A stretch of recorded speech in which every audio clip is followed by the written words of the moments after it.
wonderful meal that we all were able to enjoy, and for the team that cared for us, we bless the Lord and bless them. I want to introduce all of us who are at this table so you'll know who we are. First of all, I'd like to my left, your right, this is Ruth Lynn, who is from St. Matthias and St. Luke in Vancouver, and she is our lay secretary of the Synod. And this is Reverend Creighton Friedrich. He is from, he's on loan to Christ Church Plano. I want to emphasize that. But is a member of the Synod and a member of Reverend Friedrich Creighton. We have a tradition which we follow for the last 3 years, which is the person who is the most recently ordained gets the joy of being the clergy lay delegate. And it's interestingly, I think it's interesting, that this is the third in a row who has been resident at the time in the States. 2 years ago, it was the Reverend David Pennylegion, who had just been ordained. Last year, it was the Reverend Isaac Fisher, who is, of course, from Marlborough area, Medway, and today it's so well done to both of you. They have accepted their appointment. Of course, on my right here left is Bishop Trevor Walters, Bishop Stephen Leon, and our Chancellor, Mr. Mike Donis. I'd like to introduce the Resolution Committee Chair, which is Victoria Heyer. And if you have resolutions from the floor that you might want to make, if you would bring them to her, I know she'll want to see them in writing, and then she can work with you on that. I wanted to introduce Archdeacon Paul Crossland, who is the not present. Well, I'll introduce him anyway. And he, of course, is our chairman for a nomination committee, and there will be a report later. And there can be, if there are nominations from the floor, those are to happen this afternoon by 3:30 this afternoon. Okay, now I'm going to call on the Chancellor at this time. Yes, you would have all received what is entitled Anglican Network in Canada Rules of Order and Procedure, which are the rules governing procedure for our meeting. And we do require a mover and a seconder. I need someone to move that we adopt these as the rules of order and procedure, and someone to second it. So could I have someone to move the motion? They are Archdeacon Ron Corcoran and Secretary Reverend Barclay Mayo. So Archdeacon Ron Corcoran, Reverend Barclay Mayo, thank you very much. All in favor? Opposed? Carried. Thank you very much. So those are our rules of order. That's what we're looking for, order. Now, I'd like to, speaking of order, I would like to call on Archdeacon Paul Crossland to just make his nominations report at this time.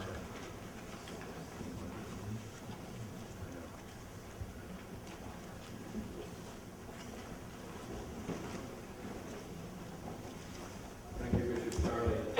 Good afternoon, everyone. The nomination committee members, besides myself, are Mr. Ed Lewis. Ed, would you stand? I want to see you.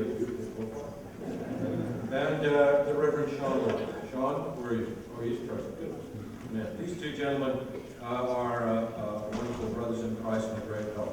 The slate this afternoon for lay members of council are Mr. Bruce Clark. Bruce, are you here? Stand, please. Stand. Just red standing, please. And Mr. Ron Vale. There we are, Ron is filled out. Thank you very much, gentlemen. For the lay, for the clergy is the Reverend Christopher Deary. There we are. You may have seen him zooming around here. The Venerable Dan Gifford. And the Reverend Canon Mike Stewart. Where is he? There he is. He's the back row.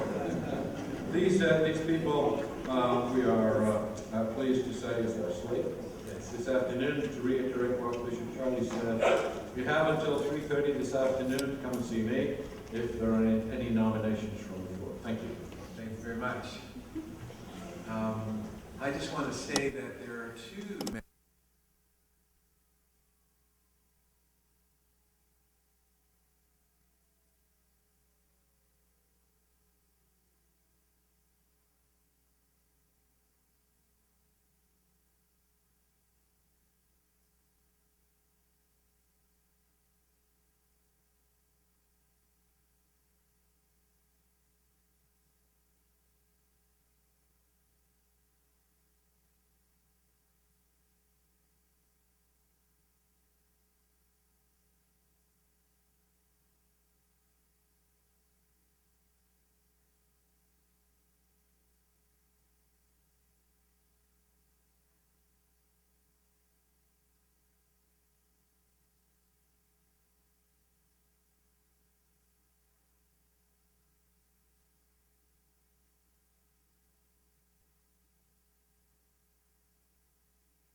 I thank the organizers for giving this very valuable time slot to me, where you're all full and sleepy.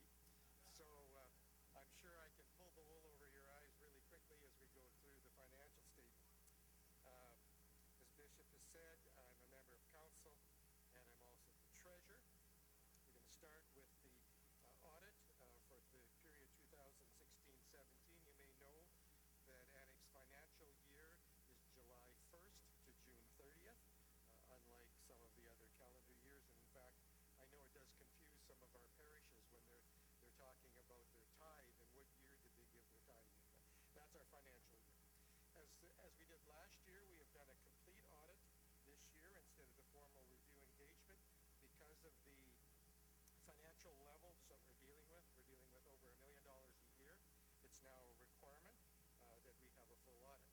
So we engaged our auditors, and I'm going to start to show you, hopefully, those numbers are going to be very small. I'm going to tell you what numbers are significant. We have 4 funds that we manage. The one that you're most interested in is the general fund, the operating fund, out of which we do all of our operations. We also have what's called a parish trust fund, where we hold monies that belong to the parishes. They're either monies that parishes in forming cannot issue tax receipts for, and they come to us, or monies that are dedicated to specific initiatives in parishes. Those numbers really don't influence or affect our ability to operate. And then we have 2 other legacy funds, the legal fund, which is some money left over from when we were fighting the legal issues, particularly in the West Coast, and our legacy fund. But the column I want you to look at is the general fund, and I think we probably have a piece in your handout. Significant issues, I guess. The total receipts of parishes tithes were over $900,000, which is excellent. Parishes have been much more faithful in getting their tithes to us in a timely manner, and it helps us in our cash flow as we pay our bills and your bills on the tax. The second line down, $217,000 is the general donations. So we receive parish tithes and we receive other donations. Some of those donations come from individuals, and some of those donations come from parishes. In fact, we're going to encourage you, and a little later, for parishes to consider ANIC as one of your ministry outreach partners, because we are seeking to reach out, particularly through our bishops that I'll indicate in a minute.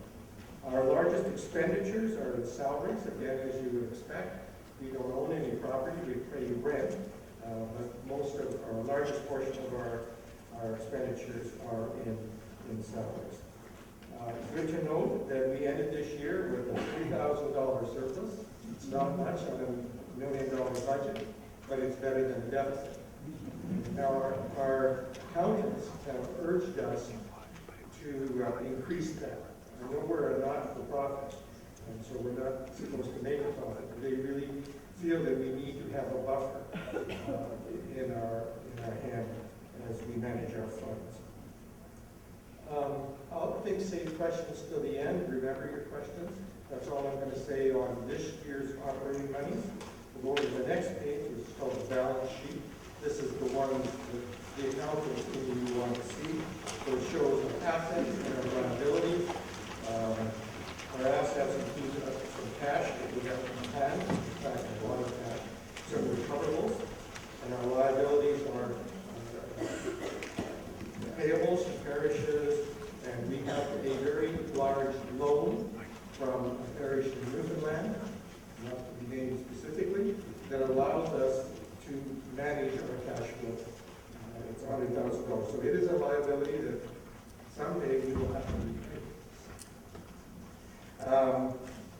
Now, if you look down further on the page, the funds balance, it says we're $15,000, $15,800 in the red. That's after a small surplus last year, and that's a result of deficits that we carry forward. Again, our auditor really is encouraging us, and we are encouraging us to make that zero, and in fact, give us some funds in hand. Just to make a point about the parish trust funds, you see there's almost $99,000 that we were forced to manage because parishes do not have a CRA number, and we are issuing the tax receipts on their behalf. It's not a good situation because we don't directly handle those funds, and yet we're certifying that those funds have been handled in a proper manner. So those parishes that aren't incorporated, we're encouraging you to get incorporated, and if you're not going to get incorporated, we would encourage you to work through a regional church where they can issue your CRA receipts. So this is a balance sheet as of June 30th, 17. Now, the auditors expressed an opinion. I'm going to read their what they call qualified opinion, and then I'm going to tell you why it's qualified. So they say, in our opinion, except for the possible effects of the matter described in the basis for qualified opinion about, and I'll highlight that in just a minute, the financial statement represents fairly in all matters respects the financial position of Anglican Network of Canada as of June 30th in 2007. So the qualification is that they cannot audit our receipts. They cannot audit the receipts of any charitable institution because the receipts come into the office and we handle them. That's not to say that some of the receipts didn't make it to the office. So their only qualification is, yes, your expenditures and your management processes are proper, but we have no way of certifying that the monies you receive are really all the monies you receive. So that's the financial statement. I'm going to make a motion, and then we can have some questions about this current year's finances. So moved by Ed Lewis, seconded by Matt Strolls, that the financial report of the fiscal year ending, actually, I'm sorry, I forgot that. Thank you, Scott. That the financial report for the fiscal year ending June 30th, 2017 from the firm of Grant Thornton, professional accountant, be received as presented. And I have a mover and a seconder. Are there any questions or discussion? And the secondary is? Matt Strolls. Okay, sorry, I missed that. Sorry. So any questions? It was a good year. We had a positive balance. I'm going to make a comment a little later in terms of the efforts that we might have taken to make that balance larger. But, that's where we ended up. Question at the back. Is that amount in the legal fund? Is that in limbo forever? No. No.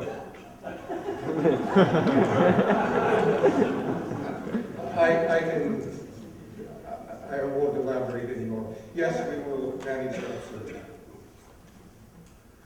Any other comments or questions? We have a motion before us with a seconder. Yes? Just for clarification, the Harvey Legacy Fund, I noticed on one of the sheets there's the efficiency of revenue over expenditure. It's probably an accounting way of doing things, but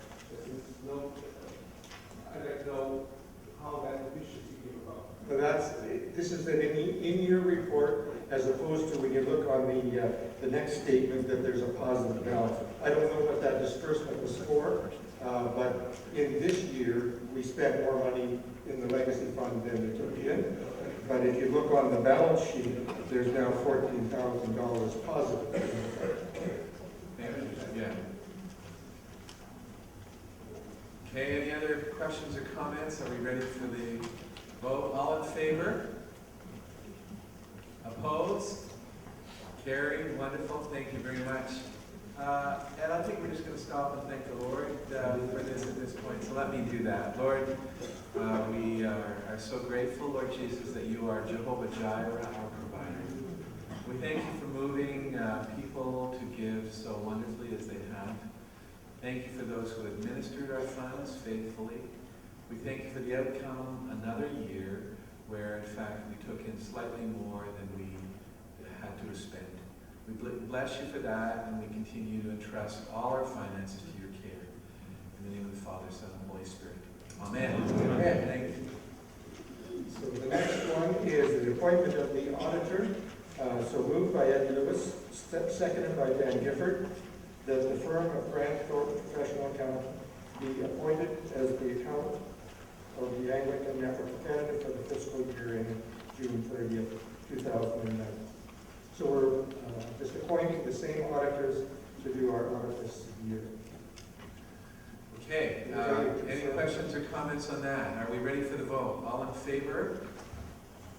Opposed? Carried. Thank you very much. Okay, so now we're to the operating budget for this coming fiscal year. And again, our fiscal year is July 1st, 2017, so we're well into our fiscal year, ending in June 30th, 2018.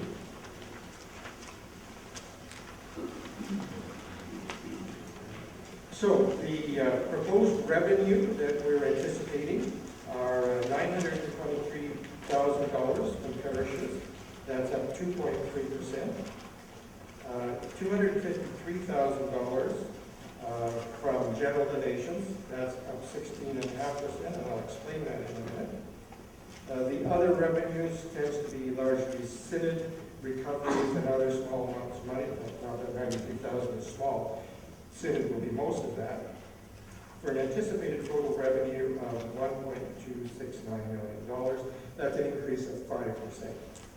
So I'll come back and talk to you now about the general donations. You'll look and see that the actuals in the general fund for general donations in this year was $217,000. That's $45,000 less than it was last year. What happened is that each spring we tend to panic a bit and go out to the parishes and go out to specific givers and say, we're struggling, we need some help to get us through the fiscal year with a positive balance. When we looked at the numbers in March or April, the council and the finance committee, we're in pretty good shape. So we didn't do that, and consequently, those monies didn't come in. But through good fiscal management with controlling our expenses, we still ended up with a positive balance. We know that for this coming year, if we take the effort to let parishes know, let individuals know that in order to balance our budget, we need additional monies over and above the tithes. And that's going to continue for some time. So we believe that $253,000 is very reasonable. It's virtually the number we got the year before last. So we do not believe that that is a problem. That's where we anticipate the money to come from. Next sheet is expenses. Again, the salaries and benefits are our largest expenditure. We approved a 1.5% increase on salaries for staff. I don't know if there's anything other. Those are just our ongoing operating costs. Again, I will comment that we're showing a zero balance, and our auditor did again bring that to our attention, that that was not a good objective. So we will attempt to realize a surplus this year in order to pay down our previous indebtedness. Just to give you an idea of kind of in blocks where the money goes and where it comes from. So we can see parish tithes are about 73% of our receipts. The general donations are about 20%, and the other about 7%.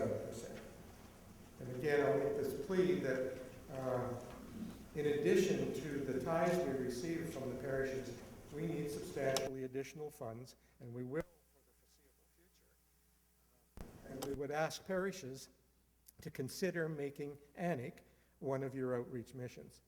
And we would ask individuals to think about giving an additional gift to ANIC over and above that which comes through your tithes.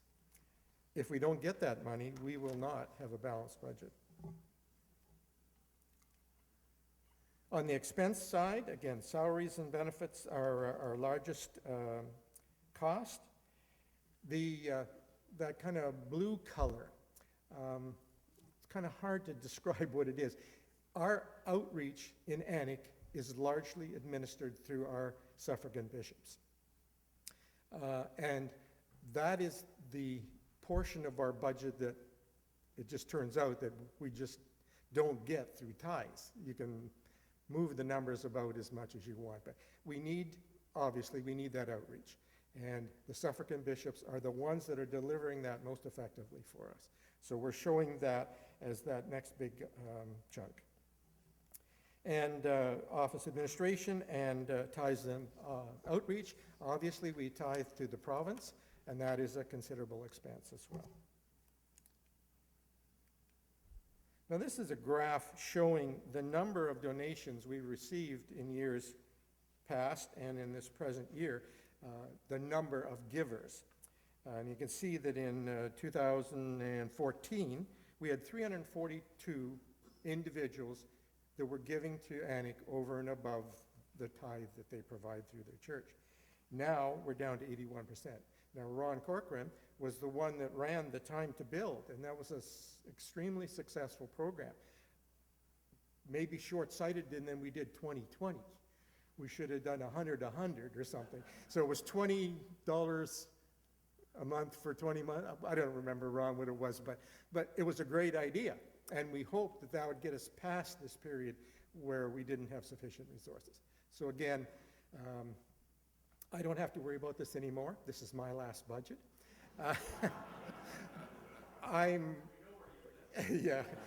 I suspect that I may still be involved in some part of the stewardship operation, so you may be hearing from me yet about these additional funds that we need.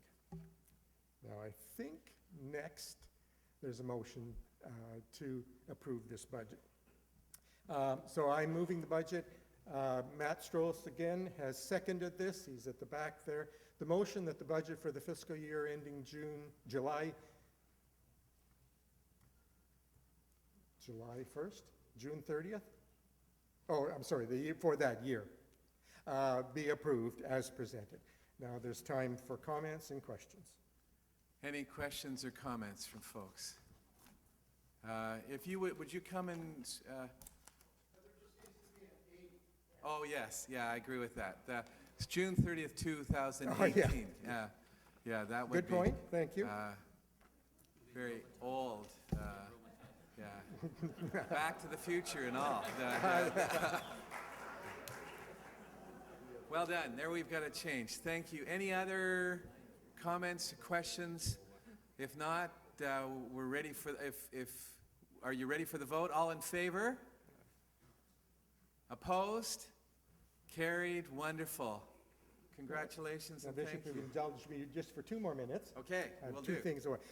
So this is my last budget. I was wondering whether I should buy a new pair of shoes, to come, how the finance minister. And then I thought, since this is my last budget, maybe I'll come on my bare feet. But I wore shoes. Secondly, I still oversee the insurance program. Many of you will have already received your renewal notices. You will notice that we've managed to negotiate a zero increase again this year, except for those of you who own property. And the property assessment is up by 2%, and I don't know how that works out in terms of your actual dollars. But there's no abuse protocol to fill out this time. I know you all love doing that one. So this is a very simple process. Your insurance runs out December 31st. You need to get your renewals in and paid for by December 31st. Well done, Ed, and again, we're deeply indebted to you. Thank you very much.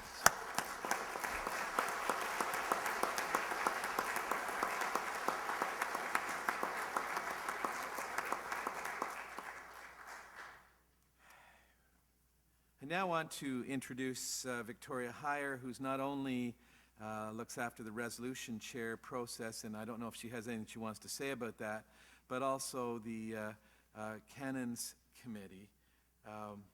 Would you come and lead us through that, Victoria?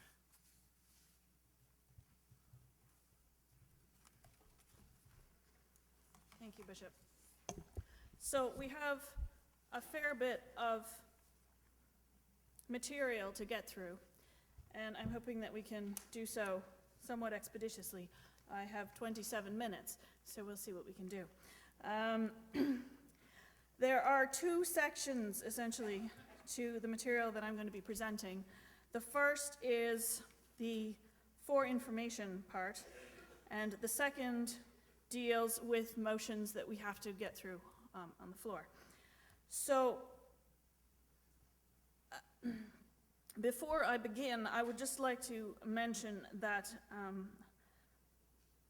there are some problems with the document that was distributed, either typographical errors or primarily typographical errors, due to the fact that the week that this was due, because of the 21 days notice, happened to be one of the worst weeks in my life, having two parents in the emergency in hospital. So John did his best to try and help me get the document out, but I would ask for your grace as I sort of say, well, it's not actually this, or there's a comma missing here, so please bear with me as we go through that process.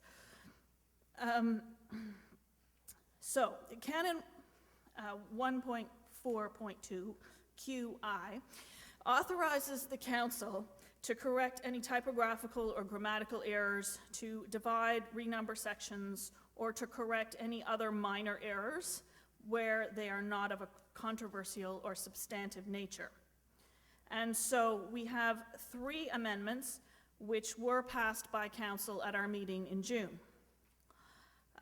Motion number 1 deals with basically 4 changes, which are essentially all typographical. So the S would be removed from the definition of synod in Article 1.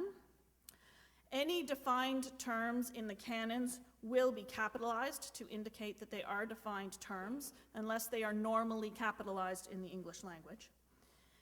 The capitalization of undefined terms would be taken out, unless the words would normally be capitalized in the English language. And we would remove the possessive from the word canons in Article 1.4.2 AA2. Those are all hopefully not of a controversial nature. Motion number 2, that was passed by Council at our meeting in June. There are also 4 parts to this motion. This is more with respect to correcting minor errors. So the title of Article 1.4.2b4 is labeled Meetings of Annick Council. The actual content talks about the voting rights of Annick Council.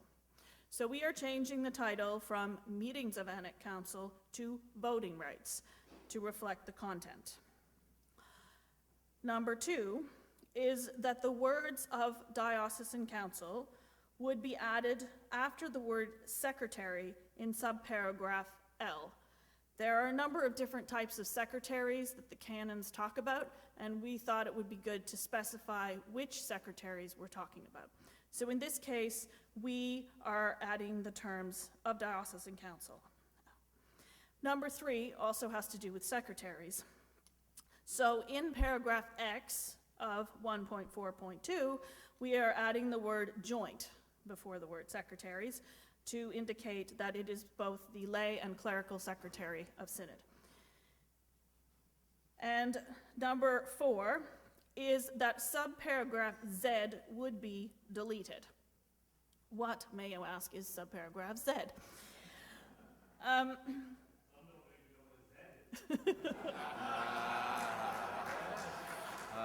Let me translate that then. It's a Z for some people.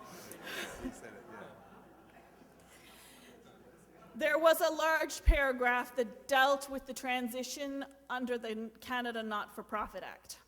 We have transitioned under that act, so we no longer need that paragraph. So we will be deleting that paragraph from the canons. The third motion deals with Article 1.4.2 Q4, which says any other special resolution, I think this one, see, this is where we end up in a problem, and I'm very sorry for this. Just give me 1 second. No, it's not duplicated. Okay. I have a feeling it's duplicated. Yeah, okay. It is duplicated further on. But anyway, so we'll ignore the duplication. Any other special resolution specified by the diocesan bishop or the diocesan council to be voted on by House, or any other resolution identified as a special resolution. So this seemed to be repetitive, and so we have taken off the or any other resolution identified as a special resolution and put special before resolution. So it's any other special resolution, because by definition, if it's a resolution specified by the diocesan bishop or diocesan council to be voted on by House that isn't already listed, it's a special resolution. And that is the end of the information portion. So those of you who've been napping will now have to wake up slightly. Now, Victoria, there's nothing, no action No. for this. Okay, No very good. action. Yeah, okay, thank you. So we're going to move on. Now make sure I get the right button. Am I supposed to point it somewhere? No? It's just supposed to work? It just doesn't like me. Got it? Perfect. Thank you. Okay, so these are the ones we're going to be paying attention to and have to pass, so this will go a bit slowly. So the print is really, really small, so I'm hoping you actually have your document, but I thought I'd put it up on the screen just so you have an idea of what's happening here. So the part that is in red is the part that we are going to be keeping. The part that has the struck out text is the part that we are going to be deleting. Why, may you ask, are we deleting that section? Well, the reason is the first part talks about having electronic communications equipment so that we can have electronic synods. You may recall we did that once. So we're not changing that at all. What we are doing is taking off the lower part. The lower part talks about members, council members, or committee members having electronic meetings. Council members and council meetings are dealt with in a different part of the canons, Article 1.3 for the most part. And there is already a provision there that allows council to have electronic meetings, so it doesn't need to be duplicated in this part. In addition, the term members is defined. So members means the House of Clergy, the House of Laity, annic parishes, annic appointees, and other than a synod, I can't see, the committee couldn't see an occasion where we would all be meeting together electronically outside of a synod. And as far as committees are concerned, we didn't feel that it was something that needed to be in the canons as to whether or not a committee meets electronically or not. We felt that the committee could make those decisions for themselves. It could be something we can discuss in a governance document, but doesn't necessarily have to be in the laws of the diocese. So that is our motion, that we remove that part of the text and just leave the text dealing with electronic synods. So I am moving the motion as the chair of the Canons Committee, and it is seconded by the Reverend Rob Stringer. Thank you very much. So we understand that the red stays in, the blue marked out is removed for the reasons that Victoria has given. It's moved and seconded. Is there any questions, comments, thoughts before we have the motion? Are we ready for the motion? All in favor? Opposed? Carried. Thank you very much. Victoria. Thank you. Next motion, motion 5 for people who might be following on their papers.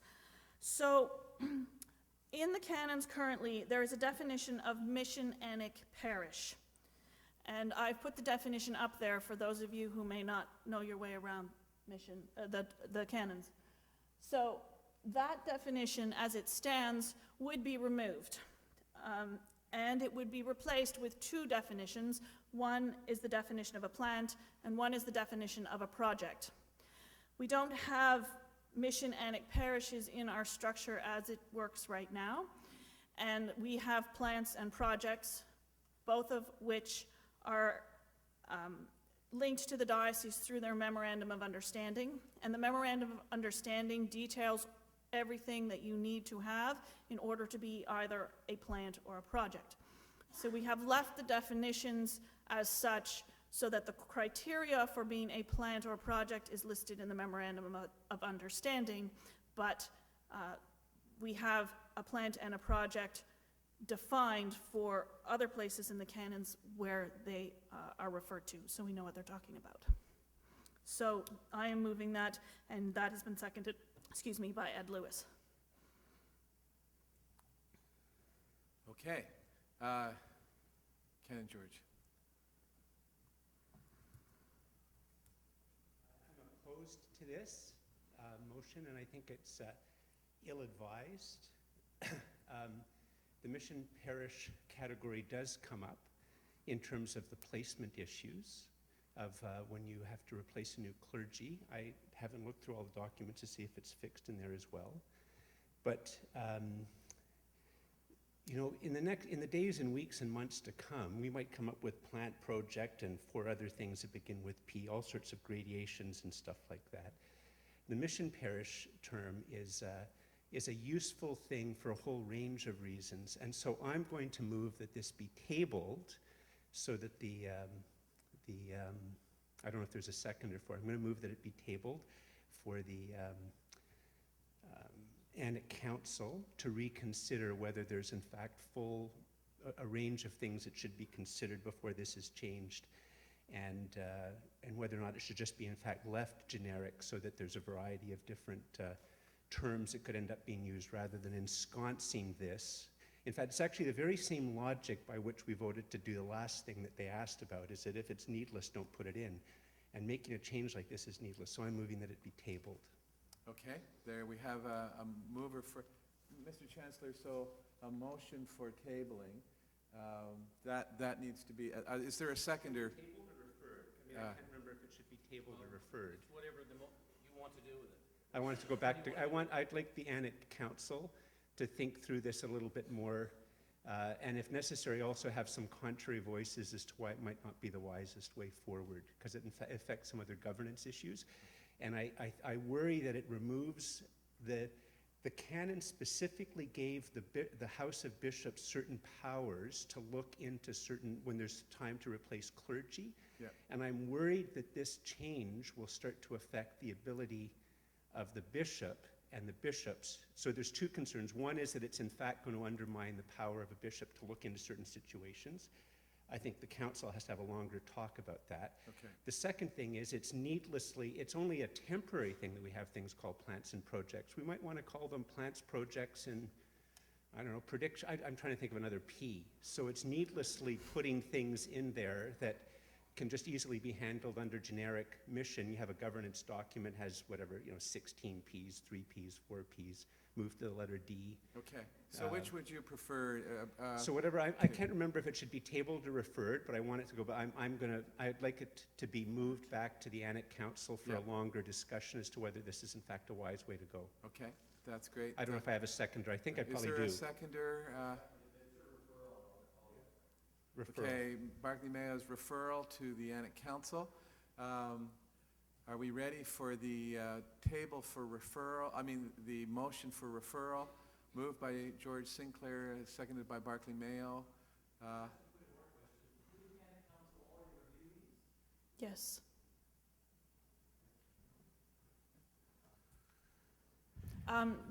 May I say something? Yes, please. To the point with respect to Article 1.9.20, I think it is, where the bishop has powers with respect to clergy dealing and changing of clergy in the mission annex parishes. That is another motion that's further down, and so we have made that correction. Those parishes are class and projects. That's the issue.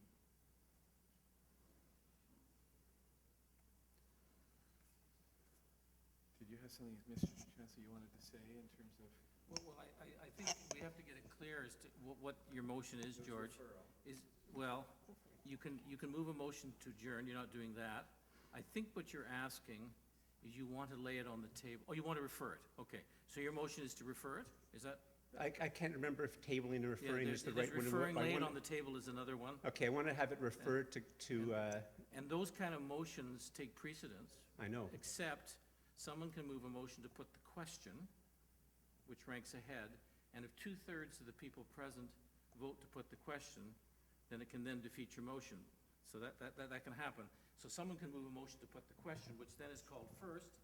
If put the question is carried by 2/3, then the main motion is, your effort to defer gets defeated. But if 2/3 don't do that, then your motion is successful and it gets deferred. Well, So you've advertised somebody to suggest they do that, but that's fine. I'm moving a motion to refer, and Okay, so as it stands now, as I understand it, we have the motion to refer, and we have a seconder. If nobody does what you suggested, then we can have a vote on that. Is that correct? We have to give the opportunity if someone wants to move the question. Yes. Does You it? have to get a motion to move the question. If nobody moves it, then Okay, then you just vote on the motion. yes, Archdeacon.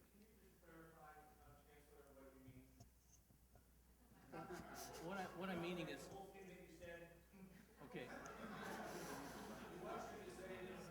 Yeah, his motion to refer, we have a substantive motion in front of us, right, to move this amendment. He's moved a motion to refer. It takes precedence. That means the debate ends on this. We have to deal with his motion to refer. However, if somebody gets up and moves what's called put the question, I move, Mr. Chair, the question be put. If that is seconded, then that goes to immediate vote. And if 2/3 of you vote to put the question, then that effectively defeats George's motion, in the sense you then go to the main motion. Now, you can still have the same effect. You can defeat the main motion, which is the still effect that George wants to occur. So what I'm saying, he's moved a motion, it's been seconded.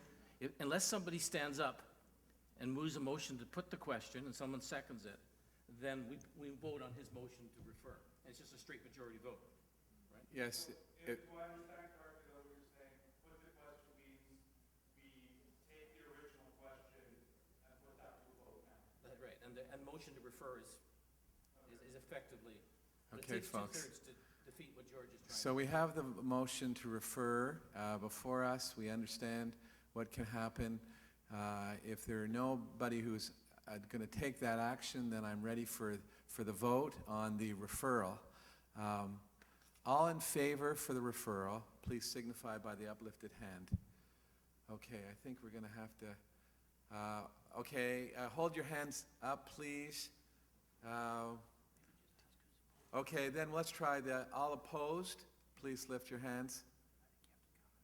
I think we're going to have to count. So do we have a mechanism for counting? Yeah. How many fingers? No. Could I ask, we're asking for the motion. Those in favor, would you stand, please?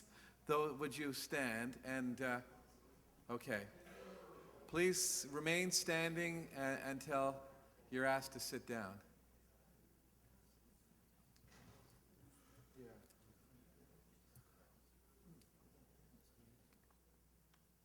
Those at the back, you're all standing, are you there? Okay, very good. You got the ones who are standing at the back, John? Okay.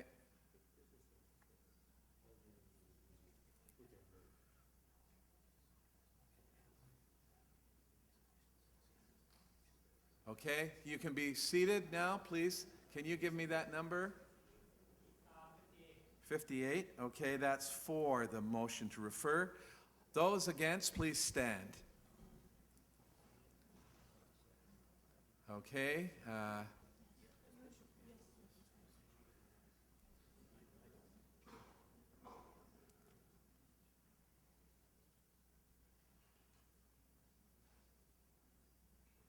It's going to be close.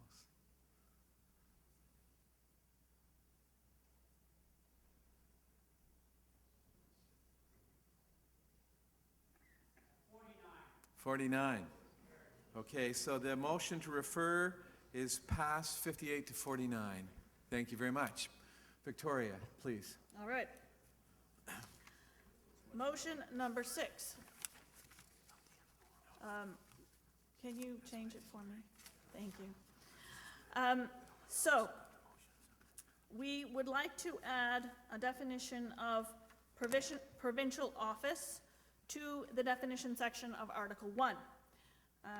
Provincial office would be the office that handles ACNA's financial and administrative infrastructure.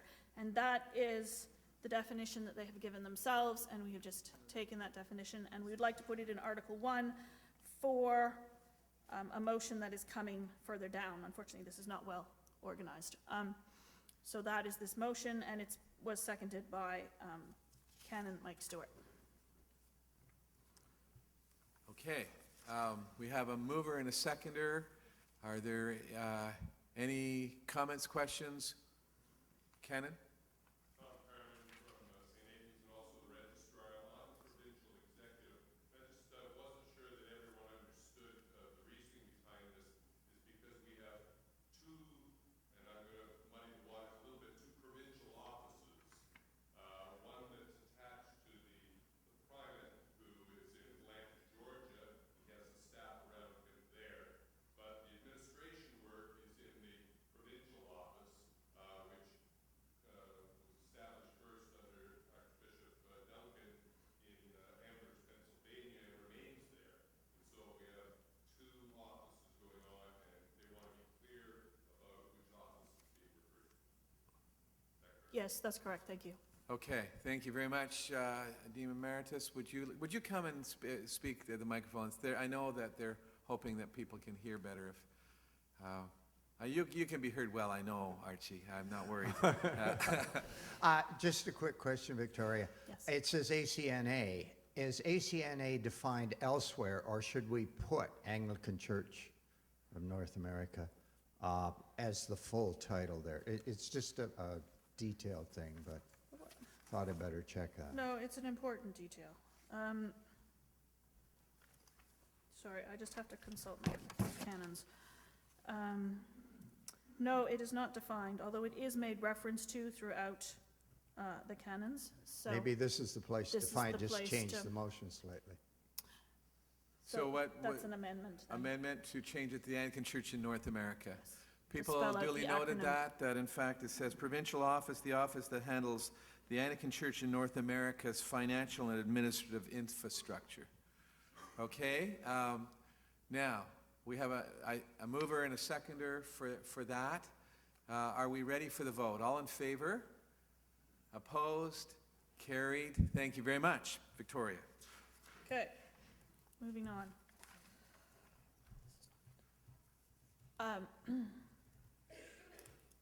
So,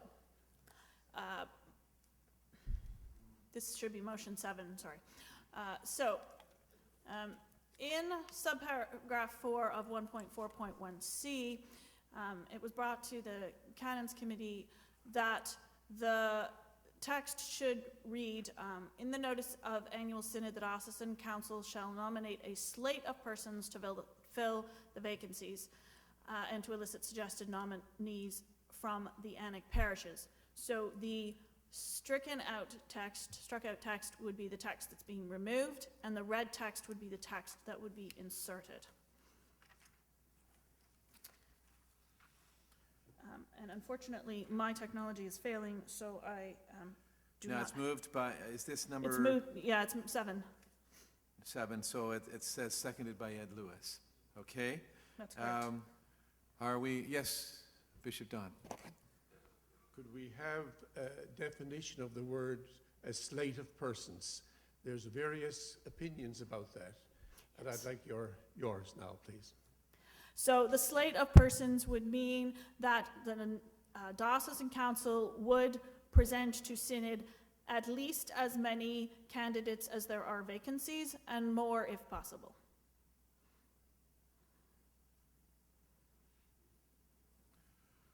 Okay, is that at least as many as required for vacancies and more if possible? Okay, we have a mover and a seconder. Are we ready for the vote? All in favor? Opposed? Opposed? We have one vote against. Thank you, Victoria. Okay. Motion number 8. We would like to add subparagraph D to Article 1.4.3. Diocesan council from time to time needs to deal with items between our actual meetings. And so we would like to insert paragraph D, which would give diocesan council the permission to deal with time-sensitive issues by email or some other electronic means, provided that the motion is ratified at the following regular meeting of diocesan council. And the voting would follow our regular voting protocols under the canons. So I am making this motion, and again, Bishop, I'll have to defer to you for the second. It's Paul Charbonneau is the seconder, I believe. Thank you. Any questions or comments? Was moved and seconded. Yes, please. David, would you? Just one question, and I'll speak up as loud as I can. How does, if this is ratified, how does this vary or differ from current operating practice of Anning Council? It would reflect the current operating practice. Thank you very much. Okay, are we ready for a vote? All in favor? Opposed? Carried. Thank you very much. Motion 9. Motion 9. I've got 2 minutes. Should I do it? Yeah, do it. Okay. I think, yeah. Motion 9. So we would like to have some consistency of language with the term house and class.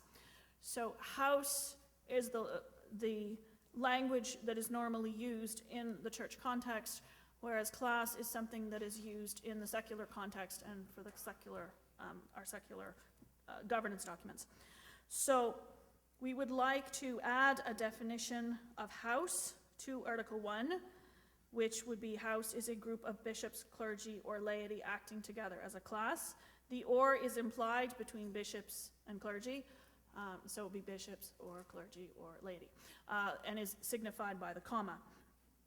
So that's the first part. And then linked to that, if you can change the slide, is in Article 1.4.2p, we would remove the word class and put the word house. So there isn't a confusion about what's a house and what's a class, because some of the other ones, as you can see further down in the same subparagraph, use the terminology house. So the top part talks about a house and the second part talks about a class, and so in order to make it all consistent, we would put a definition of house in the definition section so that we're complying with the secular requirements for the Not-for-Profit Act, but the language would all be consistent in Article 1.4.2p. So I am making that motion, and it's seconded by Joan Deeks. Wonderful. Archdeacon, yes. Just a minor point on the first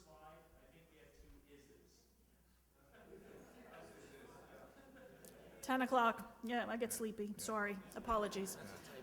Yeah. It's a typographical error. Yes, thank you. Okay, thank you very much. We have Okay. a mover and a seconder. We have a mover and a seconder. Are we ready for the vote? All in favor? Opposed? Way to go. Carried. That's my time, and I have some more for tomorrow. Okay, thank you very much. Well done. Thank you, Victoria.